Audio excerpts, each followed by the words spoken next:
আমার পূর্ববর্তী বক্তাদের কাছ থেকে আপনারা শুনেছেন যে আমাদের এই কর্মসূচি তার শুধু ত্রিপুরা রাজ্যের প্রেক্ষিতে না, সারা দেশের একটা প্রেক্ষিতে এখানে রয়েছে। সেটা কি? কেন্দ্রে নরেন্দ্র মোদীর নেতৃত্বে ভারতীয় জনতা পার্টির সরকার আসীন হওয়ার পর থেকে কিভাবে সরকারি কর্মসংস্থান, শুধু সরকারি বললে ভুল হবে, সরকারি বেসরকারি সমস্ত ক্ষেত্রেতেই এটাকে সংকুচিত করা যায়, তার খুবই পরিকল্পিত প্রয়াস চলছে, যার ফলশ্রুতিতে কেন্দ্রীয় সরকারের বিভিন্ন মন্ত্রক, বিভিন্ন সংস্থা, তার মধ্যে সারা দেশে প্রায় 44 লক্ষ পদ ক্রিয়েটেড বা সৃষ্ট রয়েছে কাগজপত্রে এখন। কিন্তু গত 10 বছরের বেশি সময় ধরে এই 44 লক্ষ যে সরকারি পদ, শূন্য পদ, তার মধ্যে প্রায় 14 লক্ষ শূন্য পদ পূরণ করা হচ্ছে না, বরঞ্চ এগুলো ক্রমশ বিলুপ্ত হয়ে যাচ্ছে। আর সেই জায়গায় এই দেশের আদিবাসী এবং তফসিলি, এসসি এবং এসটি সংবিধান অনুসারে যাদের এই সরকারি চাকরিতে এসটিদের 7.5% আর এসসিদের 15% চাকরি পাওয়ার কথা, বাস্তবে এই চিত্র করুন। আমাদের আদিবাসী অধিকারের জন্য, অধিকার রক্ষার জন্য সারা দেশে একটা মঞ্চ তৈরি হয়েছে, যার নাম আদিবাসী অধিকার রাষ্ট্রীয় মঞ্চ। আমরা গত ডিসেম্বর মাসের 1 তারিখে দিল্লিতে এই কর্মসংস্থানের উপরে আমরা একটা সর্বভারতীয় কনভেনশন আমরা করি। সারা দেশ থেকে 3 শতাধিক প্রতিনিধি উপস্থিত ছিলেন, আমাদের ত্রিপুরা রাজ্য সহ। এই কনভেনশনের আগে তথ্য জানার অধিকার, রাইট টু ইনফরমেশন, এই আইনকে হাতিয়ার করে ভারতবর্ষের সরকারের সমস্ত দপ্তর থেকে আমরা তথ্য নেওয়ার চেষ্টা করেছি। এসটিদের এই 7.5% চাকরির যে সংরক্ষণের সুযোগ, সেই সুবাদে 44 লক্ষ এই পদের মধ্যে, বা যে 30 লক্ষের মতো যারা কর্মরত আছেন, কত শতাংশ সত্যি সত্যি এসটি প্রার্থীরা তারা পদ হোল করছেন। বহু মন্ত্রক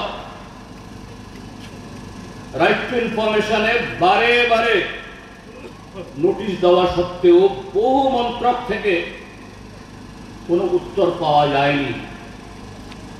এই দেশের বর্তমান সরকার আইনকে, সংবিধানকে, মানুষের অধিকারকে বিদ্যানপুষ্ট দেখায়।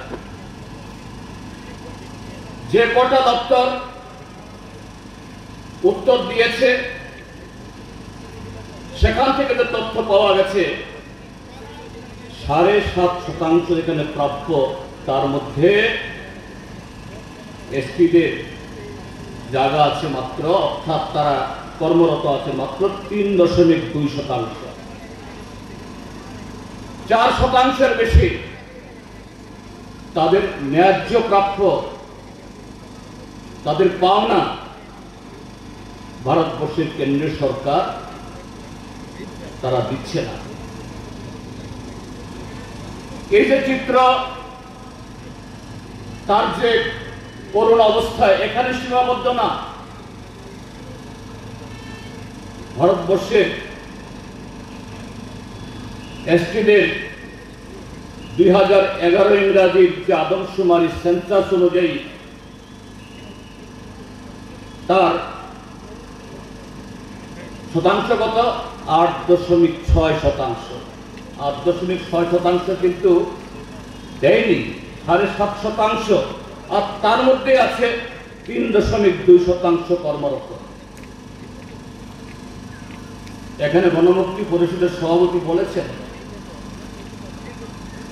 আগামী দিন এই 3.2% এই চাকরি পাওয়ার সুযোগ থাকবে কিনা, এটাও বিরাট প্রশ্নবোধক চিহ্নের সামনে দাঁড়িয়েছে। কেন? ভারত সরকার চতুর্থ শ্রেণী কর্মচারী গ্রুপ ডি এটা প্রায় বিলুপ্তি করে দিচ্ছে,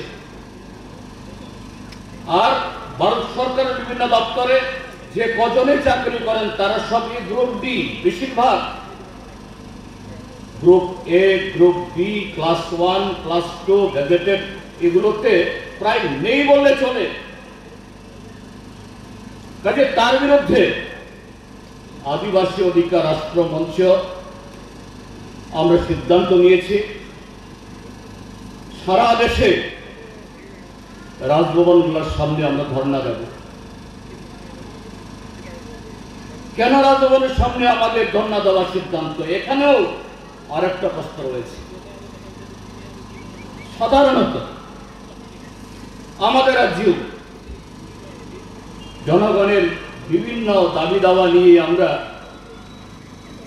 রাজ্যের মুখ্যমন্ত্রী, রাজ্য সরকার, মুখ্য সচিব বা কোনো দপ্তরের সচিব বা অধিকর্তা এদের কাছেই তো আমরা দিই। রাজ্যপাল এই ক্ষেত্রেতে নির্বাচিত সরকারের চেয়ে বেশি ক্ষমতাবান নাই, কথা বলছি না, কিন্তু তারপরেও আমাদের সংবিধান রাজ্যপাল নিয়োগ করার ব্যবস্থা রেখেছে রাজ্যে রাজ্যে যাতে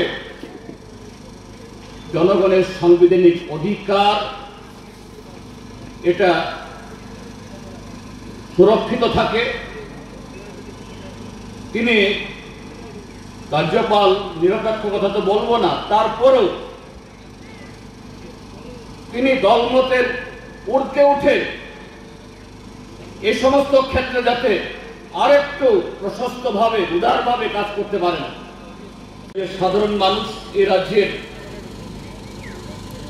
আরক্ষা দপ্তর থেকে শুরু করে সমস্ত সরকারি প্রশাসনের তো কিভাবে নির্বাচনকে প্রহসন করে, গায়ের জোরে জবরদখল করে তারা পঞ্চায়েত, জেলা পরিষদ, মিউনিসিপ্যালিটি এবং খোদ এই রাজ্য সরকারের বিভিন্ন পদে তারা আসীন হয়েছে। তাদের কাছে সুবিচার দেওয়ার অর্থ হলো যারা জেনে শুনে সজাগ থেকে সক্রিয়ভাবে যারা গণতন্ত্রকে জবাই করছে, মানুষের অধিকার হরণ করছে প্রতিনিয়ত, তাদের কাছে বিচার দেওয়া। তো সেই কারণেও যে ত্রিপুরাজ্যে আজকে যে গণতান্ত্রিক ব্যবস্থা নেই, ত্রিপুরাজ্যের জনগণের বক্তব্য শোনার সেরকম জবাবদিহি, সেরকম সরকার নেই, তারও এই পরিচয়। কাজে এখানে আজকে আমরা মিলিত হয়েছি শুধু এই কর্মসংস্থানের প্রশ্নে আদিবাসীদের, ট্রাইবেলদের সংবিধান অনুযায়ী 7.5% যে তাদের অধিকার সারা দেশের সাথে ত্রিপুরাজ্যের মধ্যেও যাতে পূরণ করা হয়, এবং বেসরকারি ক্ষেত্রেও যাতে এই রিজার্ভেশন চালু করা হয়, সেই দাবি সারা দেশের সাথে আমাদের দাবিকে ধ্বনিত করার জন্য সমস্ত গণতান্ত্রিক শক্তির সহযোগিতা নিয়ে। কিন্তু আজকের দাবি সনদে দেখেছেন আরো 5টা খুবই গুরুত্বপূর্ণ ইস্যু এখানে এসেছে। সেই ইস্যুগুলো কি? সেই ইস্যু এডিসি এলাকাতে ভিলেজ কমিটি গত 4 বছরের সময় ধরে এই ভিলেজ কমিটি নির্বাচন হয় না। নানাভাবে জনগণকে ভুল বোঝানোর, বিভ্রান্ত করার চেষ্টা হচ্ছে। বলছে আদালতে কেস আছে, মিজোরাম থেকে আসা ব্লু ডিসপ্লেস পার্সন, তাদের নামের তালিকা, তাদের নাম ভোটার তালিকাতে ওঠেনি, বা তাদের যেখানে পুনর্বাসিত করা হয়েছে সেই জায়গাতে পঞ্চায়েতের নাম তোলা হয়নি। আসলে কি সমস্যা সেগুলো? মাননীয় উচ্চ আদালতও রাজ্য সরকারকে বলেছে এইভাবে তো ত্রিপুরা রাজ্যের সবচেয়ে যারা প্রান্তিক অংশের মানুষ, ত্রিপুরা রাজ্যের বিভিন্ন কারণে বামপন্থী ফ্রন্ট সরকারের সময়তে নানাভাবে চেষ্টা সত্ত্বেও উগ্রপন্থা এই সমস্ত কারণে তুলনামূলকভাবে সে এডিসি এলাকাতে অগ্রগতির কাজ, উন্নতির কাজ সেরকম করা যায়নি সদিচ্ছা থাকার পর। এখন তো হয়ই না। সেই জায়গার জনগণ যদি তার নির্বাচিত প্রতিনিধি না থাকে, তাদের সুখ দুঃখের কথা শোনার যদি লোক না থাকে, উন্নয়ন কিভাবে হবে? হচ্ছেও না। তারা আদিবাসীদের জন্য, ট্রাইবেলদের জন্য তাদের দরদ উঠলে যায়।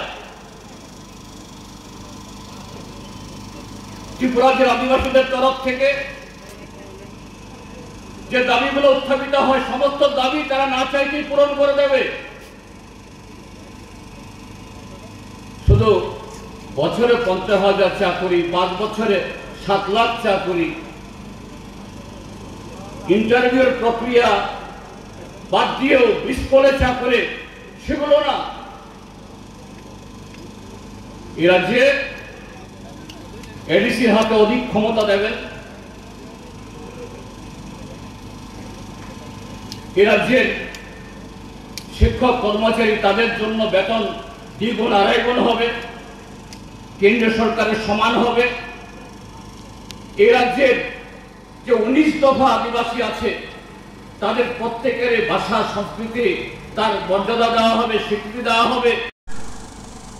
তেমন তাই common department bo category ni serai bo category ni vacancy kubang ST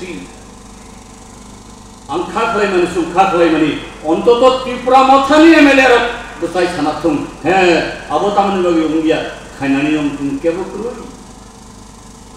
je Tripura motha Tripura le nong khai gatat Tripura le nong khai Kotal state, Kotal district, Kotal subdivision, Kotal block, Kotal police, Kotal state levels নাম জানাই যে ইপ্রালে নামকান খাইন 1,16,00,000 ত্রিপুরা জাতি মান না হিনি যারা তাতাল শোনাইল আমাদের খাইয়ে যারা ত্রিপুরা বনখেনের বুকুব উচুদা কি কারণ একটাই,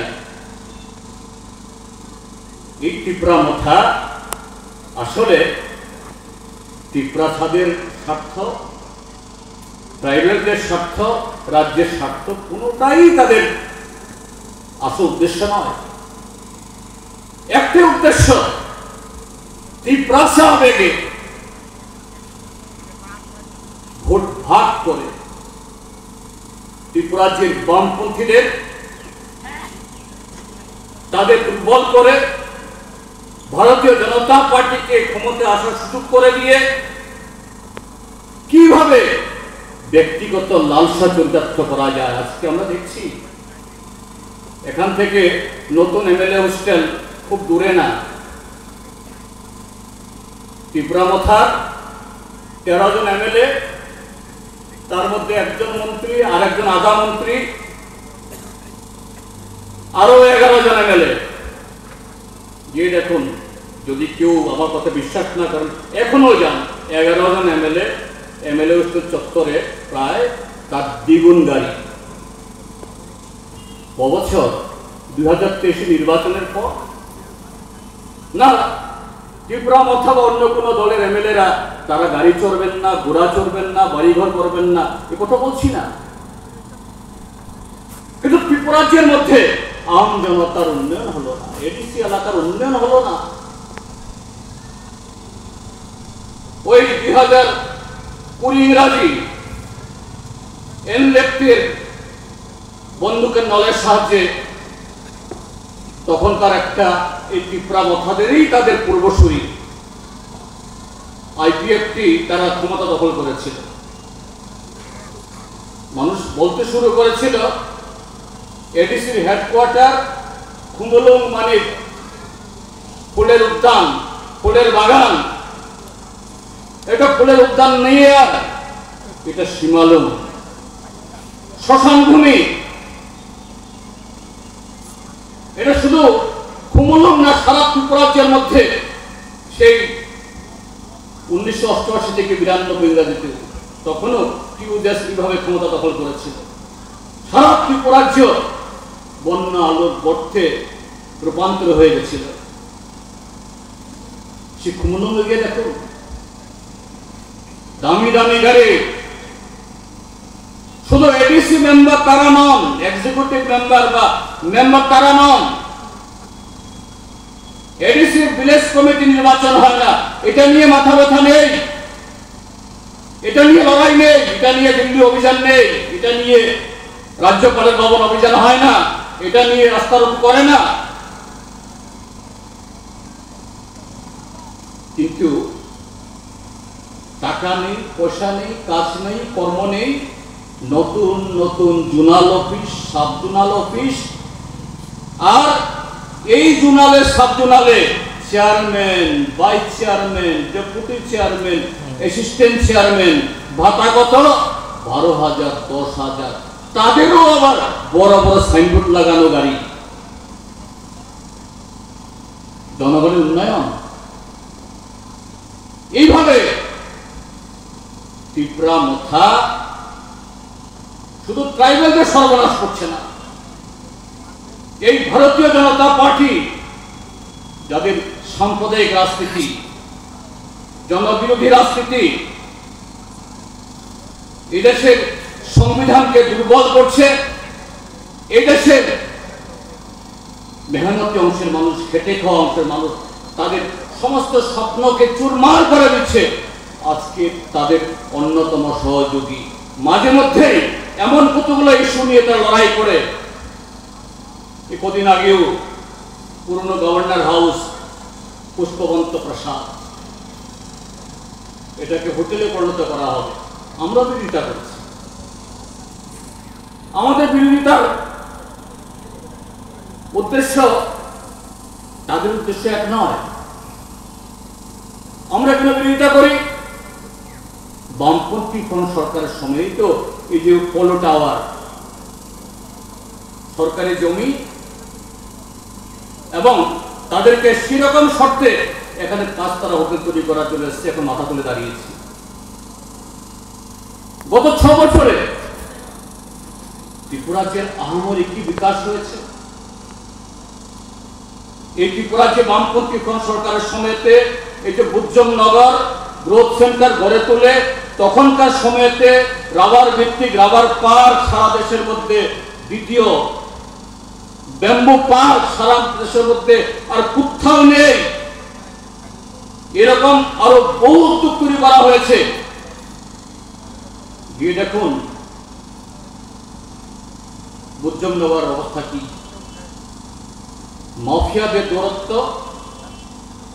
যারা তখন বাইরে থেকে যারা রাবার শিল্পে যারা বিনিয়োগ করেছিলেন আর নানাভাবে এসেছিলেন, তৎকালীন সময়তে আমি শিল্পমন্ত্রী থাকার সুবাদে ব্যক্তিগতভাবে কারো কারোর সাথে পরিচয় আছে, মাঝে মধ্যে দেখা সাক্ষাৎ হয়, বলছেন স্যার আমাদের আর এখানে এক মুহূর্ত থাকার ইচ্ছা নেই। যদি গত 6 বছরে কোটি কোটি টাকা বিনিয়োগ হয়েছে, নতুন শিল্প গড়ে উঠেছে, নতুন উদ্যোগ হয়েছে, আইটি শিল্প এসছে, অন্য শিল্প এসছে, হ্যাঁ, তখন এখানে আরো 5 তারা হোটেল, 4 তারা হোটেল, আরো সুযোগ সুবিধা দরকার ছিল, হয়নি তো। তাহলে কেন উদ্যোগ? এই যে পুরনো রাজভবন, তার সাথে রবীন্দ্র কানন, আগরতলা শহরের হিরে মুক্তের মতো জায়গা, এটা বকলমে সারা ত্রিপুরাজ্যের সাথে এইভাবে এই রাজ্যের সম্পদগুলো লুটে নেওয়ার জন্য শাসক দলের লুটেরা মাফিয়ারা আজকে সর্বত্র সক্রিয়। আর এটা নিয়ে ত্রিপুরাজ্যের ঐতিহ্য, কিসের ঐতিহ্য? পুষ্পবন্ত প্রসাদের রিগনাইয়ের কোনো ছবি আছে, ঋষার কোনো ছবি আছে, হজাগিরি মামিতার কোনো মরাল আছে? কিছু তো নেই। এটা নিয়ে হঠাৎ কদিন দেখলাম এখানে নারী বাহিনী, যুব বাহিনী হলো, আবার অদৃশ্যভাবে চুপিসারে চুপ হয়ে গেলেন, তিনি কোথাও দায়ী হয়ে গেলেন। তার মানেটা কি? তার মানে হলো যখনই নির্বাচন আসে একটা তুরচুর হয়,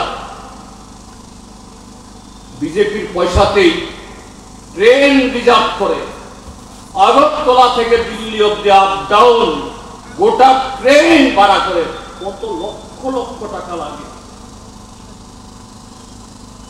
আমরা কোথাও তারা চাঁদা তুললে আমরা দেখি না, কিন্তু পত্রিকা পয়সা আসে, এখান থেকে কিছু লোককে সাজিয়ে গুছিয়ে রিসা রিনাই করিয়ে দিল্লি নিয়ে যায়, পাগড়ি টাগড়ি বাঁধিয়ে ছবি টবি তুলে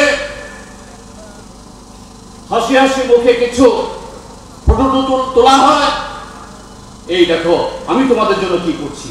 আসল কথা হলো এইভাবে ব্যক্তি স্বার্থ, ব্যক্তি সুবিধা আদায় করা, পরিবারের লোককে সাংসদ বানিয়ে দেওয়া, এবং আরো নানাভাবে পরিবারের লোককে সাংসদ বানিয়ে দিয়ে পরিবারের লোককে এরকম কিছু করে দিয়ে যদি সত্যি সত্যিই ত্রিপুরাজ্যের শুধু ট্রাইবেল না সমস্ত অংশের মানুষের যদি বিকাশের কিছু হতো, বামপন্থী ফ্রন্ট সরকার যেমন লড়াই করে এই রাজ্যে এডিসি করেছে, পরবর্তী সময়ে 6ষ্ঠ তপশিল এনেছে, লড়াই করে আজকে ত্রিপুরাজ্যের মধ্যে অনেকগুলো জাতীয় সড়ক, ত্রিপুরাজ্যের শেষ প্রান্ত অব্দি রেল গেছে, সাবরু অব্দি, সেভাবে যদি লড়াই যদি এরকম কিছু হতো তাহলে হয়তো বলতে পারতাম যে না আমরা কিছু করেছেন, তা তো না। অর্থাৎ এরকম কিছু তোড়ফোড় দেখিয়ে কিছু লোককে বিভ্রান্ত করে গণতান্ত্রিক আন্দোলনকে দুর্বল করার মধ্য দিয়ে ব্যক্তিগত আখের গোছানোর খেলা, ব্যবসা, পলিটিক্যাল বিজনেস শুরু করেছে আজকে ত্রিপুরা মথা এবং তার দ্বারা নেতৃত্ব। এইভাবে এই রাজ্যের সরবরাহ হচ্ছে। তাহলে সেই জায়গায় দাঁড়িয়ে আমরা জানি, কমরেড নরেশ বলেছেন, রাজ্যপাল আমাকে এসে বলছেন সাউথ ইন্ডিয়ান লোক তো মোটামুটি খুব কালচার ভদ্রতা, আমাদের খুব ভালো কথা বলেছেন, শুনেছেন, ভালো। ব্যক্তিগতভাবে আমাদের মহামান্য রাজ্যপাল নান্দ সাহেবের বিরুদ্ধে আমাদের কোনো বিদ্বেষও নেই, কোনো ক্ষোভও নেই, কিন্তু আমরা জানি his power is limited। রাজ্যপাল মানে কি? শুধু নান্দ সাহেব না, এই দেশের সমস্ত রাজ্যপাল হলো দিল্লির পুতুল। দিল্লি থেকে যেভাবে সুতা নাড়াবে, পুতুলগুলো সেভাবে নাচবে, তার কিচ্ছু করার ক্ষমতা নেই। কিন্তু তারপরও আজকে আমাদের এই ধর্ণা আগামী দিন আমাদের লড়াই সংগ্রামকে অন্য উচ্চতায় নিয়ে গিয়ে ত্রিপুরাজ্যের মানুষ ট্রাইবেল নন ট্রাইবেল সমস্ত অংশের মানুষ গত এই 7 বছর ধরে আমরা বিব্রত, ক্ষতিগ্রস্ত, প্রতারিত। শুধু সাধারণ মানুষ না, কৃষক, ক্ষেতমজুর, দিনমজুর, জমিয়া, শিক্ষক, কর্মচারী, মধ্যবিত্ত সমস্ত অংশের মানুষ। রাজ্যের বর্তমান সরকার তাদের এই ন্যায্য অধিকার, তাদের দাবিগুলো নিয়ে এদের কোনো মাথা ব্যথা নেই। এই যে গতকালও আর একটা জরুরি বিষয় নিয়ে আমাদের প্রাইভেট মেম্বার রেজলিউশন ছিল, গত অগাস্টের ভয়াবহ বন্যা। মুখ্যমন্ত্রী স্বয়ং বলেছেন 17 লক্ষ লোক এই বন্যায় আক্রান্ত। যেদিন সর্বদলীয় মিটিং করেন তিনি বলেছেন 15,000 কোটি টাকা প্রাথমিক হিসাবে রাজ্যের ক্ষতি হয়েছে। সে বিষয়গুলো কথা বলছি না, সে বিষয় তুলতে আমি ত্রিপুরা বিধানসভার এখন বিরোধী দল নেতা, ব্যক্তিগত জিতেন চৌধুরী না। বিরোধী দল নেতা মানে হলো কোন বিধানসভাতে লিডার অফ দ্য হাউস মানে মুখ্যমন্ত্রী, তারপরে হলো leader of the opposition. Leader of the house যখন দাঁড়ায় সমস্ত সদস্যদেরকে বসতে হয়, শুনতে হয়। ঠিক তেমনি লিডার অফ দ্য অপোজিশন যখন দাঁড়ায় কথা বলার জন্য, তাকেও সে মর্যাদা দিতে হয়। আমাদের দুজন বিধায়ক যখন বলছিলেন বন্যায় ক্ষতিগ্রস্ত পরিবারগুলো ঘর ভেঙে গেছে, ভেসে গেছে, কিছু পায়নি, কৃষকরা মাত্র 1000 টাকা করে পেয়েছে।